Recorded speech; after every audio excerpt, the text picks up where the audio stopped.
কি গুৱাহাটীখন সঁচাকৈ স্মাৰ্ট চিটি হৈছে নে কেৱল স্মাৰ্ট চিটিৰ টেগটো ব্যৱহাৰ কৰি আছে? কৰোৰৰ পিছত কৰোৰ টকা খৰচা হ'ল, ফ্লাইঅভাৰো বনিল, কিন্তু অনেষ্টলি কওকচোন গুৱাহাটীখন সঁচাকৈ স্মাৰ্ট চিটি যেন লাগেনে?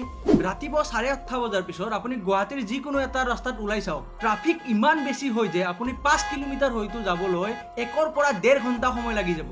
আৰু বৰষুণৰ দিনত গোটেই গুৱাহাটীখন যেন শ্ল' মোশ্যনত চলিবলৈ আৰম্ভ কৰে। স্মাৰ্ট চিটি কেৱল ফ্লাইঅভাৰ বনালে নহয়, স্মাৰ্ট চিটি মানে হ'ল proper drainage system, footpath, public transport, proper parking facility, clean roads আৰু প্লেন চিটি। কিন্তু গুৱাহাটী অলপ বৰষুণ দিয়াৰ পিছতেই মহানগৰখন মহাসাগৰ হৈ পৰে। ইয়াৰে লগতে ফুটপাথবোৰত বিভিন্ন ধৰণৰ দোকানেৰে ভৰি আছে, যাৰ ফলত মানুহে প্ৰপাৰলি খোজ কাঢ়িবলৈ জাগা নোহোৱা হৈ গৈছে। আৰু চিটি বাছবোৰ, সেইবোৰৰ কথা আৰু কিনো কম, কোনো ডিচিপ্লিন নোহোৱাকৈ ইহঁতে য'তে ত'তে ৰৈ যায়, য'তে ত'তে পেচেঞ্জাৰ উঠায় আৰু কেতিয়াবা গোটেই ট্ৰাফিক ব্লক কৰি দিয়ে।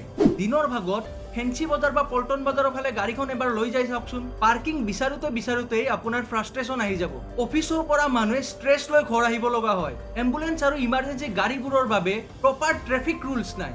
এই ইমাৰ্জেঞ্চি গাড়ীবোৰ ঘণ্টাৰ পিছত ঘণ্টা ধৰি ট্ৰেফিকত আবদ্ধ হৈ থাকিব লাগে। প্ৰব্লেম এইটো নহয় যে গুৱাহাটীখন ডেভেলপ হোৱা নাই, গুৱাহাটীখন বহুত ফাষ্ট গ্ৰ' কৰি আছে। প্ৰব্লেম হৈছে গুৱাহাটীত পপুলেশ্যন, ভেহিকেলছ আৰু বিল্ডিংবোৰ চিটি প্লেনিঙতকৈ বেছি স্পীডত বাঢ়ি আছে।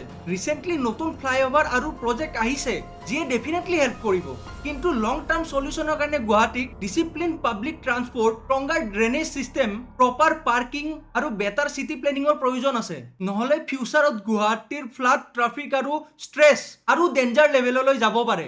আপুনি কি ভাবে, গুৱাহাটীখন স্মাৰ্ট চিটি হৈছেনে?